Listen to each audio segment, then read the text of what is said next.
সেনাবাহিনী প্রধান ওয়াকারুজ্জামান আবার ভীষণভাবে চমকে গেছেন যে তার মানে কি নির্বাচন আরেক দফা পেছাতে যাচ্ছে।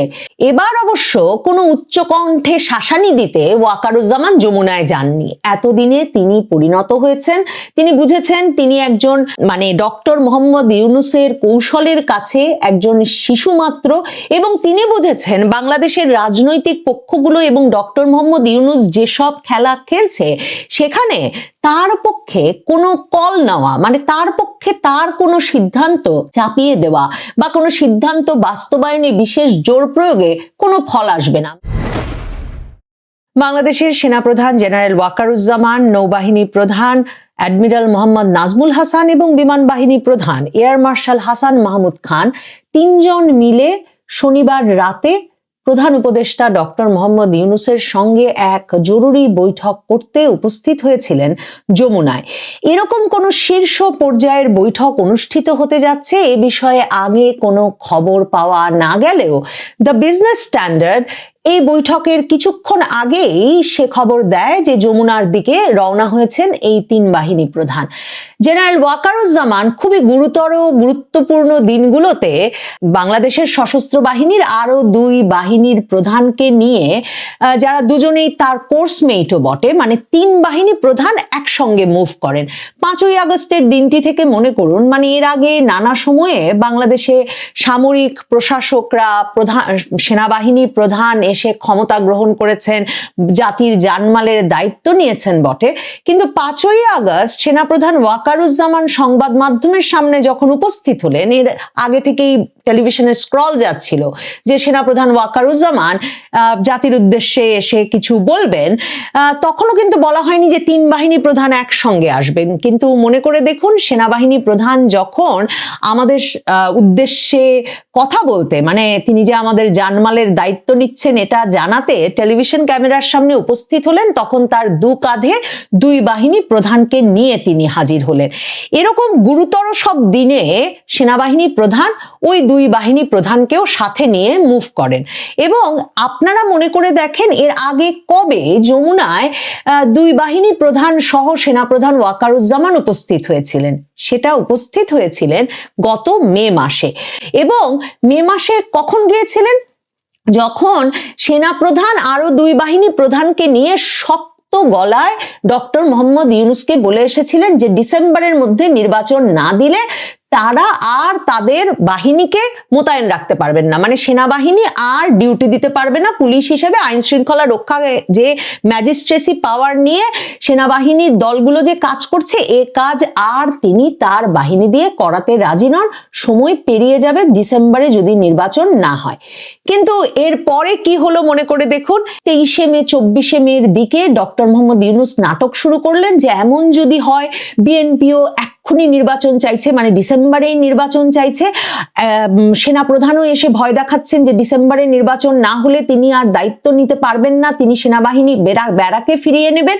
এমন যদি হয় তাহলে তিনি আর দায়িত্বে থাকবেন না। আর সাথে সাথে সকল রাজনৈতিক দল, বিএনপি, জামায়াতে ইসলামী, এনসিপি, বাংলাদেশের বড় বড় সম্পাদক মাহফুজ আনাম সবাই মিলে না ডক্টর ইউনূস আপনি যাবেন না, এসব লেখা তো লিখতেই থাকলেন। রাজনৈতিক দলগুলো তাকে এক সর্বদলীয় সভা থেকে হাতে পায়ে ধরে যে না হুজুর আপনি থাকুন, আপনি পারেন বাংলাদেশকে ত্রাণ করতে। এবং তারপর ডক্টর ইউনূস জুন মাসে লন্ডনে গিয়ে আরো 2 মাস পিছিয়ে এলেন নির্বাচন।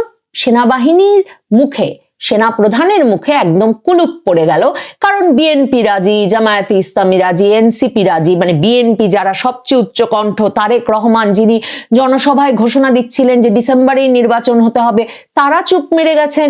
সেনাপ্রধান কোন সাহসে আর কথা বলেন? কাজেই সেনাপ্রধান এরপর গিয়ে ঈদে স্ত্রী সহ গিয়ে সৌজন্য সাক্ষাৎ করে সম্পর্কটাকে আবার মিটিয়ে এলেন। এবং সে সময় আবার তিন বাহিনী প্রধান একসঙ্গে গেলেন না, আলাদা আলাদা ভাবে তারা স্ত্রীদের নিয়ে গিয়ে ডক্টর মোহাম্মদ ইউনূসের সঙ্গে দেখা করে, আমার ধারণা মে মাসে গিয়ে যে বেয়াদবি করে এসেছিলেন তিন বাহিনী প্রধান মিলে গিয়ে, সেটা একটা সুরাহা করে সম্পর্কটাকে আবার চাঙ্গা করে এসেছিলেন।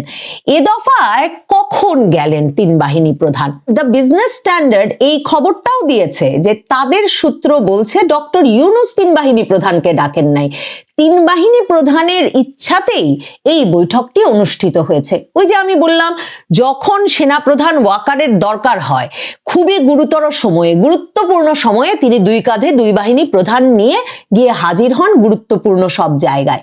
সেনাপ্রধান সহ সশস্ত্র বাহিনীর ভেতরে অস্থিরতাটা তো এখন তুঙ্গে উঠেছে আন্তর্জাতিক অপরাধ ট্রাইব্যুনালে সেনা কর্মকর্তাদের বিচার শুরু হওয়ার পর থেকে। এবং আপনাদের মনে থাকবে, যেদিন সেনাবাহিনীর তরফে সেনা কর্মকর্তা জেনারেল হাকিমুজ্জামান সংবাদ সম্মেলন করে জানালেন যে কর্মরত সেনা কর্মকর্তাদের সেনাবাহিনী হেফাজতে নিয়েছে, যাদের বিরুদ্ধে আন্তর্জাতিক অপরাধ ট্রাইব্যুনাল অভিযোগ এনেছে, সেদিন কিন্তু জেনারেল হাকিমুজ্জামান আরেকটা কথা খুব পরিষ্কার ভাবে বলেছেন। তিনি বলেছিলেন যে এই যে সামনেই নির্বাচন এবং নির্বাচনী ডিউটি পালনের আগে সেনাবাহিনী বিষয়ে যে এত আলাপ আলোচনা, সেনাবাহিনীর এত তীব্র সমালোচনা এবং একটা বড় ধরনের সেনাবাহিনী বিরোধী প্রচারণা চলছে চারদিকে, সেটা তাদের মরালকে, তাদের মানসিক শক্তিকে সরাসরি ক্ষতিগ্রস্ত করছে।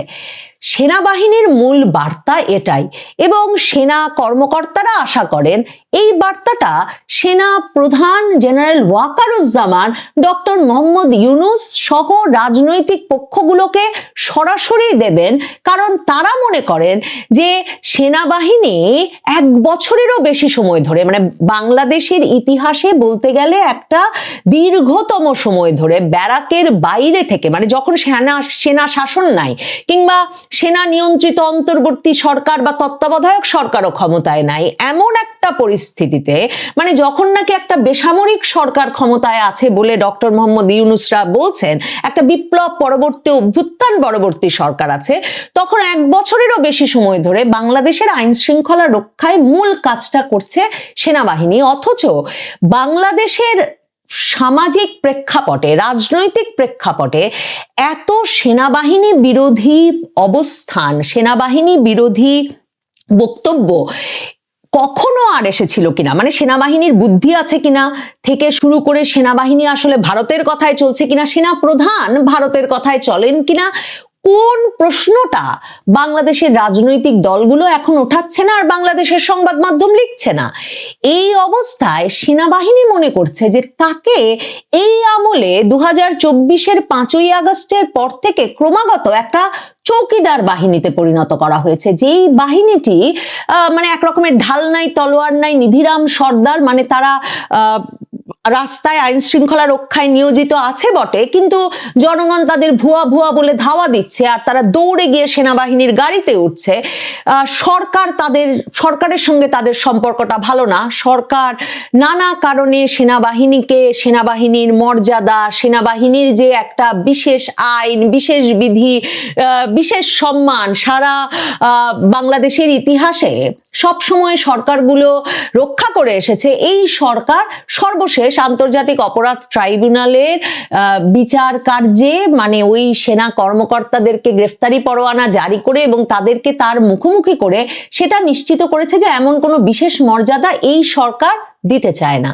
সেনাবাহিনী এমন একটা পর্যায়ে পৌঁছেছে যে সাধারণ মানুষ না সেনাবাহিনীর প্রতি সম্মান বোধ করছে, না সেনাবাহিনী তাদের নিরাপত্তা, আইন শৃঙ্খলা ব্যবস্থা বজায় রাখতে সর্বোচ্চ ভূমিকা রাখছে, প্রশংসনীয় ভূমিকা রাখছে, এমনটা মনে করছে। কাজেই সাধারণ মানুষের সঙ্গেও সেনাবাহিনীর সম্পর্ক, শ্রদ্ধা সম্মানের যে একটা বন্দোবস্ত ছিল সেটা একেবারে ভেঙে পড়েছে। সেনাবাহিনীর ভেতরে একেবারে শীর্ষস্থানীয় জেনারেলরা থেকে শুরু করে একেবারে প্রাথমিক পর্যায়ের সেনা সদস্যরা পর্যন্ত মনে করেন যে এর জন্যে বর্তমান সেনা নেতৃত্ব ওয়াকারুজ্জামান দায়ী এবং ওয়াকারুজ্জামান কিভাবে সরকারের সঙ্গে দর কষাকষি করছেন সেখানে একটা বড় ধরনের সমস্যা রয়ে গেছে। সেনা প্রধান হিসেবে ওয়াকারুজ্জামানকে সবাই যাতে এককভাবে দোষ না দিতে পারেন, ওয়াকারুজ্জামান এজন্য সবসময় দুই কাঁধে দুজনকে নিয়ে ওইসব গুরুত্বপূর্ণ দিনে হাজির হন। সেনাপ্রধান শনিবার যে যমুনায় গিয়েছিলেন সেই আকুতিটা আবারও জানাতে ডক্টর মোহাম্মদ ইউনূসকে এমন একটা সময়ে, যখন গণভোট নির্বাচনের আগে আগে না নির্বাচনের দিনে এসব নিয়ে তর্কে জুলাই সনদ আইনি ভিত্তি পাবে কিনা, জুলাই সনদের আদেশে কে স্বাক্ষর করবে, এসব নিয়ে তর্কে বিএনপি, জামায়াতে ইসলামী, এনসিপি একদম মুখোমুখি।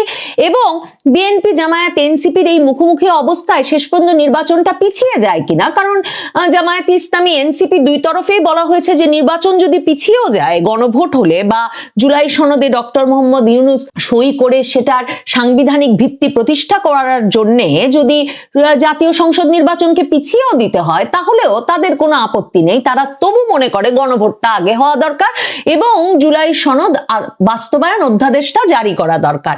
এই অবস্থায় এই তিন বাহিনী প্রধান, আবার বিশেষ করে সেনাবাহিনী প্রধান ওয়াকারুজ্জামান আবার ভীষণভাবে চমকে গেছেন যে তার মানে কি নির্বাচন আরেক দফা পেছাতে যাচ্ছে।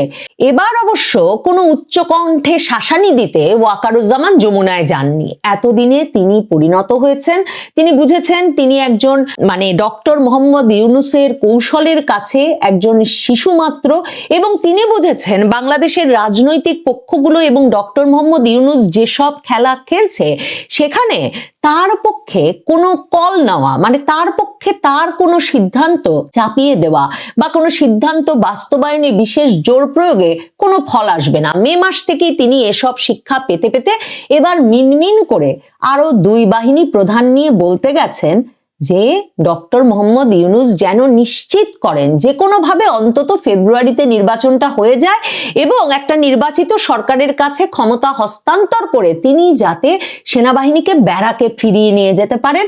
সেনাপ্রধান ওয়াকারুজ্জামানের প্রতি এইটুকু আস্থাও সেনাবাহিনী রাখতে পারছে না। তারা ক্লান্ত, অবসন্ন, অপমানিত, কিন্তু ব্যারাকে ফেরার কোনো উপায় নাই সেনাবাহিনীর, কারণ সেনাপ্রধান ওয়াকারুজ্জামান এই কথাটুকু দিয়েই যে সেনাবাহিনীকে রাস্তায় রেখেই আসলে তিনি যে আমাদের জানমালের দায়িত্ব নিয়েছেন আর অন্তর্বর্তীকালীন সরকারটা যে তিনি গঠন করে দিয়েছেন, মে মাসেও হুঙ্কার দিয়ে তিনি ডক্টর ইউনূসের সাথে বৈঠক শেষে ফিরে দরবারে যে কথা তরুণ কর্মকর্তাদের বলে দিয়েছিলেন যে এই সরকার তো আমরা গঠন করেছি, ওই দাবিটা যে তিনি সেনা কর্মকর্তাদের কাছে করেন, ওই বাহবাটা যে তিনি পেতে চান, ওই সাবাসিটুকুর একমাত্র প্রমাণ হয়ে দাঁড়িয়েছে এখন ওয়াকারুজ্জামানের জন্য এই বিষয়টা যে এই সরকারের লাঠিয়াল বাহিনী হিসেবে, এই সরকারের চৌকিদার বাহিনী হিসেবে, আইন শৃঙ্খলা রক্ষাকারী মূল বাহিনী হিসেবে, এই সরকারের সক্রিয় পুলিশ বাহিনী হিসেবে আসলে বাংলাদেশ সেনাবাহিনীর সদস্যরা রাজপথে কাজ করছেন।